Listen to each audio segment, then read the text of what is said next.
Hey, my name is Dean Miller. I'm 28 years old and I live in Pittsburgh, Pennsylvania. I work as a technical documentation specialist at Whitmore Design Group, a small architecture firm downtown. My job isn't glamorous. I don't design buildings. I don't sit in meetings making big decisions. I check drawings, catch mistakes other people miss, prepare project files, and make sure everything is technically sound before it goes out the door. Most days I'm the guy nobody really notices until something goes wrong. I got used to that a long time ago. After Laura died, I got even more used to living quietly. Laura was my girlfriend for 3 years. We weren't dramatic. We weren't the kind of couple who fought in public or posted every moment online. We just fit. We talked about moving in together, about getting a dog, about what color to paint the living room. Then, one rainy night 4 years ago, a drunk driver crossed the center line on the parkway and took everything. I got the call at 2 in the morning. Since then, I've gone to work, paid my rent, smiled when I needed to, but a part of me stayed frozen in that hospital hallway. I didn't date. I didn't open up. I told myself I was fine being alone until Marina Collins walked into my life. She's 31 and works as a project coordinator at the same firm. Not my boss, but every project eventually passes through her hands if it's going to stay on track. Marina is the kind of person who always has a backup plan, a spare pen, and a quiet way of fixing problems before anyone else notices they exist. She's not flashy. She doesn't walk into a room and turn heads.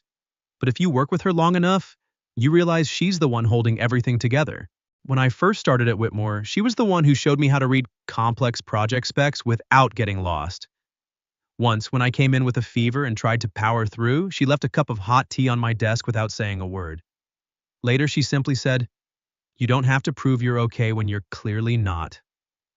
I remembered that sentence for weeks. I think I started liking her the first month I knew her. Not in a loud, reckless way, just every time she smiled at one of my dry comments, the day felt lighter.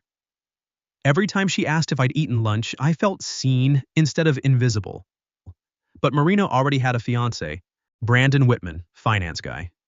Good looking in that polished, knows he's good looking way. Expensive shirts, expensive watch, expensive smile. I never liked him. Not because I had any right to be jealous, I didn't. But because he talked about Marina like she was another item on his checklist of success. Nice job, nice car, nice house coming soon, and a nice, well-behaved wife to complete the picture. Marina loved him, or at least she believed she did. When she started handing out wedding invitations around the office, I got one too. A cream-colored envelope placed gently on my desk one Wednesday afternoon. "Dean, if you're free, I'd love for you to come. I know it's a bit of a drive, but it would mean a lot to have some colleagues there." I almost said no. Nobody wants to watch the person they quietly care about marry someone else. But she looked at me with those honest eyes, and I couldn't refuse. So that Saturday morning, I put on my one decent gray suit, climbed into my old Ford, and drove to St. Augustine Church on the outskirts of Pittsburgh. It was a beautiful old brick building with stained glass windows and the soft smell of white lilies everywhere. I sat near the back, where people like me belong. Not family, not close friends, just someone there to witness. Marina stood at the end of the aisle in a simple white dress her mother had helped make and her grandmother had embroidered. She looked beautiful in the way that makes you understand she had poured her whole heart into this day. But the groom never showed up. 10 minutes passed, then 20. The polite murmurs started turning into uneasy whispers. By 45 minutes, the atmosphere in the church had shifted from concern to something darker, curiosity mixed with pity and a little cruelty. I sat with my hands clenched on my knees, watching Marina stand perfectly still on the altar, bouquet trembling slightly in her grip. Her mother was crying quietly in the front row. Her father's face had gone hard as stone. Then her maid of honor, Emily, rushed up with a phone. Marina took it. I couldn't hear what she read, but I saw the exact moment something inside her broke. Later I learned Brandon's message had only 3 words. "I can't, sorry." 5 years together, 14 months of planning, 200 guests, ended with 3 words. Someone in the back muttered loud enough for half the church to hear, "Guess she really got left at the altar." A few people actually laughed. Marina didn't cry out loud. She just stood there, frozen, like her body hadn't caught up with what her heart already knew. I thought about Laura, not because Marina reminded me of her, she didn't, but because I remembered the feeling of watching someone I cared about be destroyed by something I couldn't stop. That helpless rage. Except this time, the person was still standing in front of me. Still breathing, still here, and I could do something. I don't remember deciding to stand up. I just remember the sound of my chair scraping back and the sudden weight of 200 pairs of eyes turning toward me as I walked down the aisle. I didn't run. I walked slowly, one step at a time. The whispers died down. Phones lowered. Marina saw me coming, her eyes wide and red-rimmed. "Dean!" I stepped up onto the altar beside her. The minister looked at me like I'd lost my mind. "Who are you?" he asked. I took a deep breath. I knew this was the craziest thing I'd ever done. But I said it clearly enough for the entire church to hear. "I'm the man who's going to marry Marina Collins today." The church erupted in shocked murmurs. Marina stared at me like I'd gone insane. "Dean, what are you doing?" I leaned in close so only she could hear. "Just trust me for 1 minute. You don't deserve to leave here humiliated. If you want me to stop, say the word and I'll walk away right now. But if you need a way out, I'm right here." She looked around, at the phone still recording, at her crying mother, at her furious father, at the people who had been laughing at her pain only moments before. Then she looked back at me. There was fear in her eyes, but there was also something else. A tiny spark of hope. "Are you sure?" she whispered. I nodded. "I'm sure." The minister tried to explain that the marriage license had Brandon's name on it and couldn't be changed on the spot. Someone from Brandon's family stood up to object. A few people called it a stunt. But then Marina's father, George Collins, rose from his seat in the front row. He looked at the empty space where Brandon should have been standing, then at me. A regular guy in a slightly too big suit who had just done something no one else in the room had the courage to do. "If my daughter agrees," he said, voice steady, "then I agree too." Marina reached for my hand. Hers was ice cold. "Yes," she told the minister, "I want to continue." The minister couldn't perform a legal wedding right then, but he could do a public commitment ceremony, a promise made in front of family and friends. The paperwork, if we wanted it, could come later. When it came time for the vows, I didn't say anything romantic or fake. I looked straight at Marina and spoke from the only place that felt honest. "I promise I will never use your pain as entertainment. I promise to respect you, to protect your dignity, and to never let you stand alone in a moment like this if I can help it." Marina's eyes filled with tears, but this time they weren't only from being abandoned. "I promise," she said softly. "I won't forget that you stood up when no one else did. I promise to honor that kindness, whatever happens next." When the minister finished, the church stayed silent for a few long seconds before the applause started, scattered at first, then growing. Some people were still confused, some looked genuinely moved. A few just clapped because they didn't know what else to do. Our kiss was light, no passion, no performance, just a gentle press of lips that felt more like respect than romance. But when I took Marina's hand and we walked back down the aisle together, I felt her stop shaking quite so hard. She was still hurt, still in shock, still trying to understand how her entire life had just changed in one afternoon. But she wasn't alone anymore. And for the first time in 4 years, neither was I. The reception after the ceremony felt like a play where no one remembered their lines. The sign at the entrance still read Marina and Brandon in elegant gold lettering. The cake still had their initials on top. The tables were set for 200 guests. The band kept playing the love songs that had been chosen months earlier. Everything was exactly as it was supposed to be, except the groom was gone and I was standing in his place. Marina walked into the ballroom holding my arm, her face carefully composed. I could feel every time her fingers tightened around mine when someone whispered too loudly. A distant cousin of Brandon's leaned toward his wife and said, "They must have been sneaking around for months." Another voice answered, "Or she just swapped grooms at the last second because the first one bailed." I started to turn, but Marina gave my arm the smallest shake. "Don't," she murmured. "Today has been loud enough." So I stayed quiet and did what needed to be done. I guided her between the tables. I helped lift the hem of her dress when it caught on a chair. I fetched her a glass of water when I noticed she hadn't drunk anything in over an hour. When people asked how long we'd been together, I answered calmly, "Long enough to know she didn't deserve what happened today." That usually shut them up. Her mother pulled her aside near the gift table. I couldn't hear everything, but I saw Marina's shoulders shake as she cried into her mother's arms. When they pulled apart, her mother looked across the room at me. Her expression wasn't warm, but it wasn't hostile anymore either. Later, George Collins found me at the bar. Marina's father was a big man with rough hands and a quiet voice. He used to work as a mechanic before his back forced him to retire. He didn't waste time with small talk. "Do you love my daughter?" I looked at him for a long moment. Lying would have been easy, but Marina had already been lied to by one man today. I wasn't going to be the second. "I don't know if I have the right to call it love yet," I said honestly.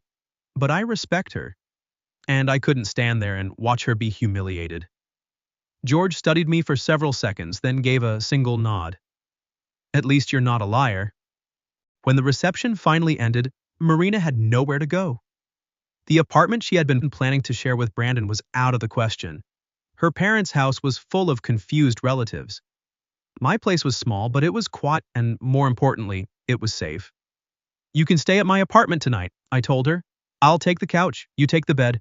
We'll figure everything out tomorrow." She looked at me, exhausted beyond the point of arguing. "Are you sure?" "My apartment isn't fancy," I said, "but it's safe." She nodded. My building was old, 3 stories, no elevator, narrow stairs that smelled like cheap floor cleaner. The light in the hallway flickered the way it had for 3 months despite my complaints to the landlord. When I unlocked the door and stepped aside, I felt a wave of embarrassment. The couch was old. The dining table was small. There was a stack of unpaid bills on the counter and a pile of project drawings I'd brought home to review. This was not the kind of place you brought a bride home to on her wedding night. But Marina looked around slowly and said, "It's warm." I didn't know why those 2 words made my chest loosen. I gave her one of my clean t-shirts and a pair of sweatpants. She disappeared into the bathroom. When she came out, the wedding dress was gone. No perfect makeup, no carefully styled hair, no image of the strong bride who had stood in front of 200 people. Just Marina, tired and small in my oversized shirt. I made chamomile tea, something Laura used to say helped when sleep wouldn't come. We sat across from each other at the tiny table. I spoke first. "Marina, I need you to understand something. I did what I did today because I thought it was the right thing. Not because you owe me anything." She stared down at her cup. "But everyone thinks we're married now." "I know. Videos are going to spread." "I know. People at work will find out." "I know that too." For the first time all day, she let out a small, tired laugh. I continued, "We have a few options. Tomorrow we can tell everyone it was just a gesture to save you from embarrassment. Or we can keep the story going for a while until things calm down. Or," I hesitated. "Or what?" she asked. "Or we can actually try to get to know each other. Not because of obligation, not because of gratitude. Just 2 adults in a strange situation who want to see if there's something real here." She was quiet for a long time. Outside the window, the streetlights glowed through the thin curtains. The city kept moving like nothing had changed while our lives had been flipped upside down. "What do you want, Dean?" she asked softly. No one had asked me that in years. After Laura, I stopped letting myself want anything too big. I just did my job, paid my bills, and kept my head down. But Marina was looking at me like my answer mattered. "I want to make sure you're okay," I said. "And I want to know you outside of work, outside of today, outside of you being the woman who just got left at the altar." Her eyes glistened. "I don't know if I can trust anyone right now." "Then don't trust me yet. Just don't make any big decisions tonight." She glanced toward the bedroom, then back at me. "You said earlier you didn't regret standing up. Was that true?" I nodded. "Why?" I was quiet for a moment. Then I told her about Laura. Not everything, just enough. How we had planned a life together. How one phone call took it all away. How after that I lived like someone who didn't want to care about anyone again because caring meant having something to lose. "When I saw you standing at that altar," I said, looking down at my tea, "I remembered what it felt like to watch someone I cared about hurting and not being able to do anything. But today I could do something, so I stood up." Marina didn't speak right away. After a while, she reached across the table and placed her hand over mine. Not a squeeze, not dramatic, just a light, steady touch. I'm sorry about Laura, she whispered. I nodded. Thank you. That night I slept on the couch. She took the bedroom. Before she closed the door, she turned back. Dean. Yeah? In that church there were 200 people. You were the only one who stood up. I didn't know what to say to that. In the end, I just said, get some sleep. Tomorrow's going to be hard. I lay on the couch staring at the peeling paint on the ceiling, the same ceiling I had stared at for the past 3 years. I had just stepped into a story I never planned for. I should have felt terrified, but all I felt was one clear, quiet truth. I didn't regret standing up, not even a little. The days after the wedding turned into weeks, and the weeks turned into something neither of us had a name for. News of what happened at the church spread faster than either of us expected. Someone posted the video online. Strangers called me a hero. Others called me crazy or an opportunist. At work, the tension was worse. Our boss called us both into his office the following Monday. I thought I was about to lose my job. But Marina walked in with her back straight and her voice calm. We'll keep our personal lives outside these walls, she said. Dean doesn't want special treatment, and neither do I. I nodded. I'm still just the guy who checks drawings, that's all. In the team meeting later, Marina addressed the elephant in the room directly. I know everyone is curious, she said, standing at the front of the room like she was presenting a project. But my private life isn't a group assignment. If you have questions about work, I'm happy to answer them. The room went quiet. I looked at her and realized something I hadn't fully understood before. Marina wasn't weak. She was hurt. But she wasn't weak. She stayed at my apartment longer than either of us planned. At first, everything was careful. I slept on the couch. She took the bedroom. We worked out a bathroom schedule like roommates. I bought an extra toothbrush and a small lamp because she said complete darkness made it hard for her to sleep. Then the little things started. She began leaving notes on the fridge. There's a sandwich in the blue container. Don't skip lunch again. I started making chamomile tea for her every night without asking. No one called it taking care of each other. But we both knew what it was. We began having real conversations. One evening she told me about her mother working 2 jobs so Marina could finish college. Her grandmother taught her how to sew and always said a woman didn't need money to have dignity. I told her about my parents, my dad driving trucks across the country, my mom working the register at a grocery store. I was the first in my family to finish any kind of degree. I wasn't ambitious. I just wanted a decent life, a steady job, and someone who didn't see my ordinary life as a failure. Marina looked at me for a long time after I said that. Brandon always wanted to look like a winner, she said quietly. He talked about the future like it was a stage. Big house, nice car, perfect photos. But when it came time to actually be kind, he disappeared. I didn't say anything. I just added a little more honey to her tea. Some nights we ate cheap pizza on the couch. Some mornings she straightened my tie before we left for work, and we both got embarrassed because it felt too much like something real married couples did. One night I came home late and found her asleep at the dining table, head resting on her arms beside a stack of interior design sketches. I stood there watching her for a long time, something soft and terrifying unfolding in my chest. On the shelf by the window, the small photo of Laura still sat in its frame. Marina had seen it the first day but never asked. One quiet evening while I was washing dishes, she stood in front of the shelf and said softly, She was beautiful. My hand stilled. Yeah. Do you still love her? There was no jealousy in the question, just gentleness. I dried my hands and leaned against the counter. Part of me probably always will, but it's not the same as loving someone who's still here. It's more like a room in the house that's locked. I don't live in it anymore, but I haven't torn it down either. She nodded. I don't want to replace her. You're not like her, I said. I know, but I don't want you to feel guilty if one day you're happy again. That sentence left me speechless. After that night, something between us softened. Marina wasn't pulling me out of the past. She was just sitting with me long enough that I realized I didn't have to stay there forever. One rainy evening, the power in the building flickered. Marina sat at the table sketching something. I thought it was work, but when I walked past, I saw it was a design for a small apartment interior. That's beautiful, I said. She tried to cover it. It's just doodling. I pulled out a chair and sat across from her. No, it's really good. You should do interior design. She laughed like I'd said something ridiculous. I'm just a project coordinator. I'm just a technical documentation guy. That doesn't mean I can't recognize something good when it's right in front of me. She went quiet. We both knew I wasn't only talking about the drawing.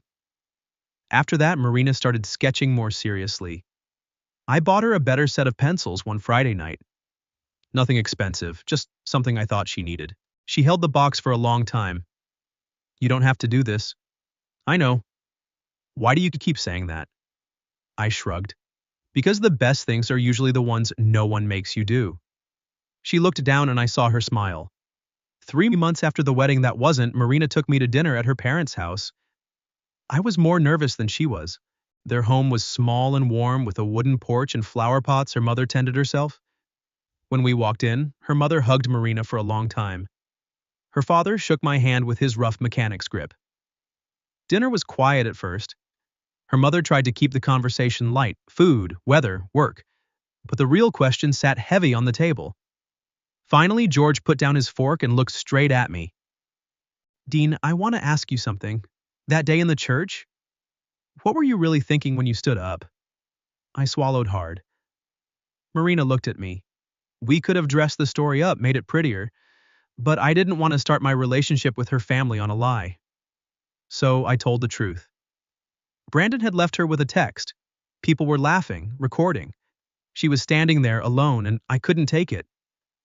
I didn't stand up because I thought I was a hero, I said. I didn't know what would happen afterward. I just knew your daughter didn't deserve to be treated that way. No one does. The table went silent. Her mother wiped her eyes. George stared at me for a long moment, then nodded slowly. I was sitting in the front row that day. I saw a lot of people looking at my girl, but you were the only one who walked forward. I didn't know what to say. He turned to Marina. You're not weak for accepting help, Marina. You're strong because you stayed standing when the whole room was waiting for you to fall. Marina started crying. Her mother reached for her hand, voice thick.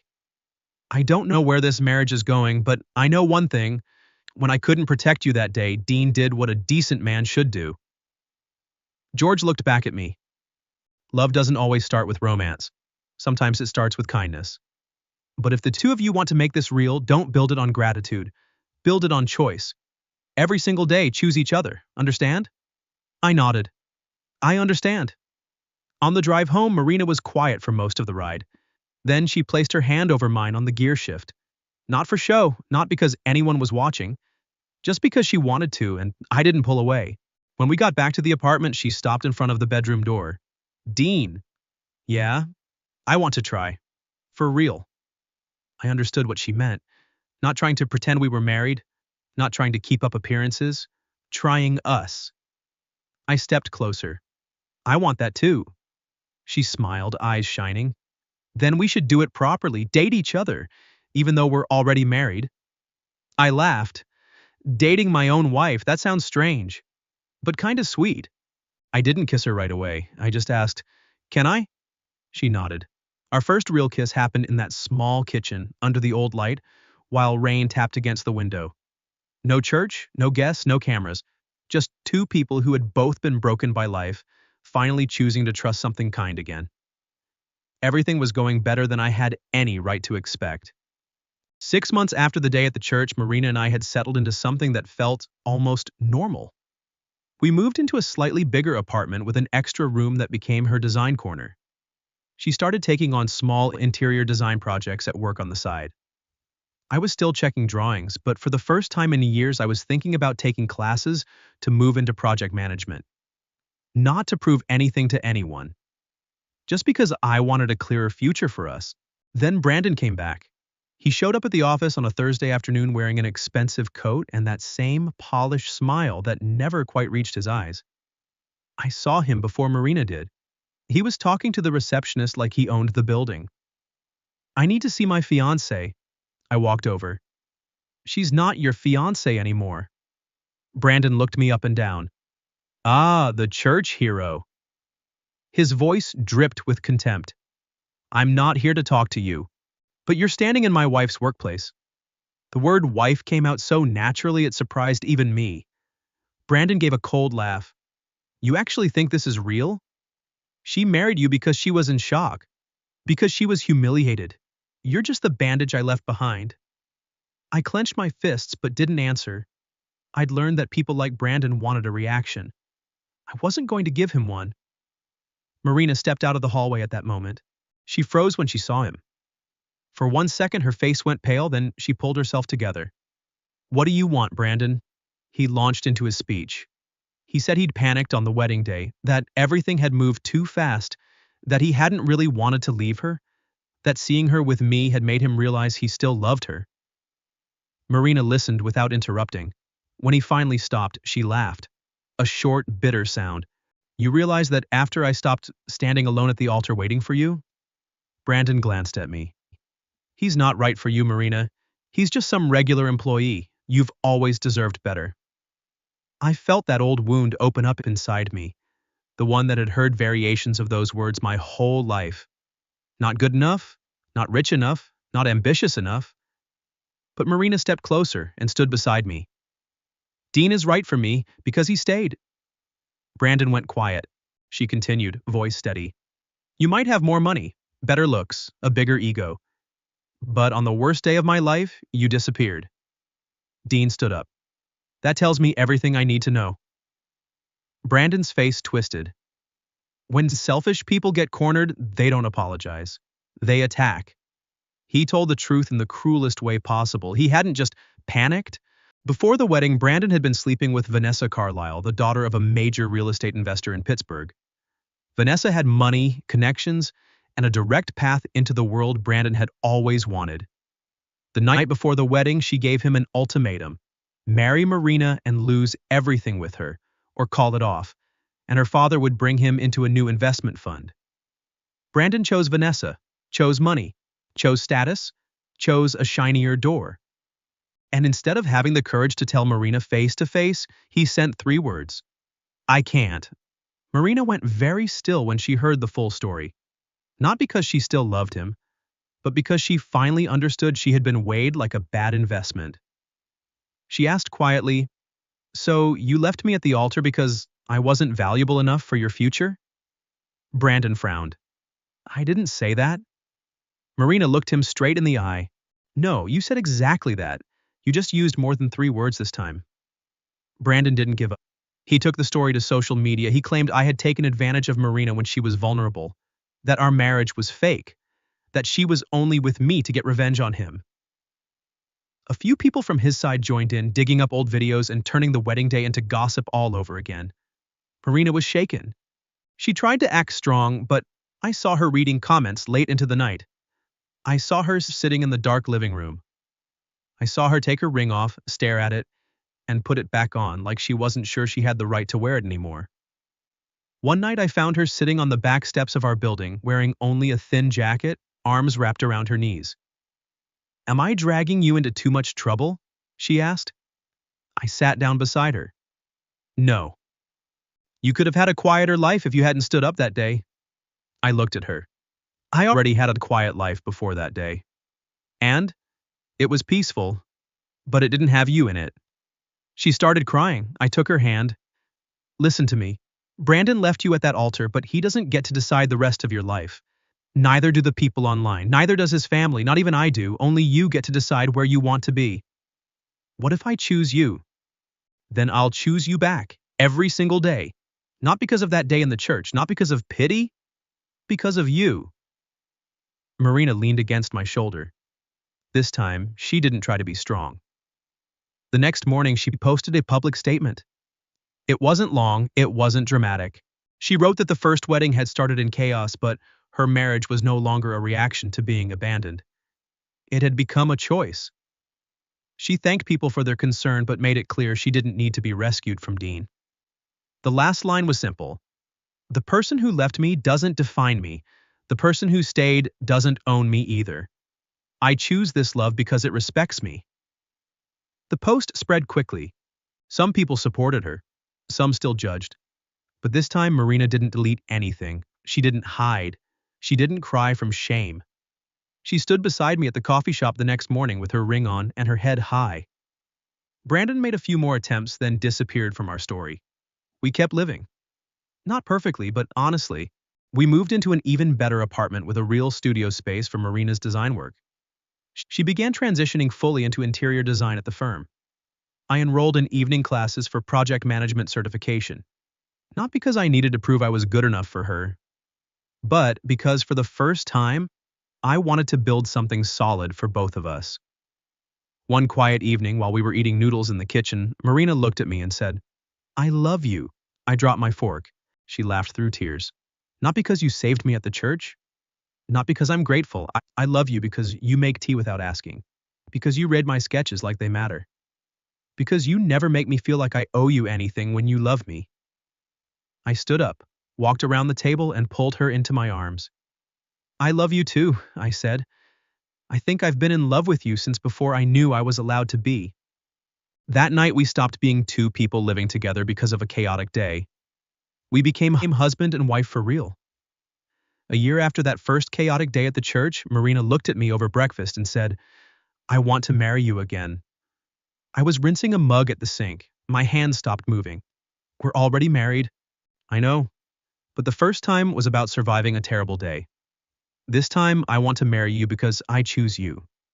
Not in front of people who are laughing at me, in front of the people who actually love us." I turned to face her. "Are you proposing to me?" She shrugged, a small smile playing on her lips. "Maybe." "Then I accept." The second wedding was nothing like the first. Only about 40 people gathered in her parents' backyard on a warm Saturday afternoon. Her mother had grown white roses again, but this time she wasn't crying from pain. She was crying from relief. George walked Marina down the short aisle between rows of folding chairs and placed her hand in mine. "Last time you stood up for my girl," he said quietly. "This time, stay for her." "I plan to," I answered. Marina wore a simple white dress, lighter, softer, the kind she said she could actually breathe in. I wore the same gray suit from the first wedding, now taken in at the shoulders. I was still just Dean Miller, still the guy who checked technical drawings for a living, still driving the same old Ford with the loan I hadn't finished paying off. But when Marina walked toward me, I didn't feel like I was missing anything. Our vows were different this time. I spoke first. "The first time I made promises to you, I barely knew what I was doing. I only knew you didn't deserve to be left standing alone. Today I know exactly what I'm doing. I choose you, not out of pity, not out of honor, not because of one impulsive moment. I choose you because you're the person who made an ordinary man like me believe that kindness can still build a beautiful life." Marina's eyes filled with tears. "The first time I said yes to you, it was because I needed an escape. Today I say yes because I found home. You didn't save me by making me feel weak. You saved me by reminding me I deserve to be respected. I love you because you didn't just stand up once in that church. You stayed every single day after." We kissed under strings of warm lights while her family clapped. Real applause this time, no confusion, no pity. 2 years later, Marina became the lead interior designer at Whitmore Design Group. People started saying her spaces felt like home. I still worked in technical documentation, but after hours I studied for my project management certification.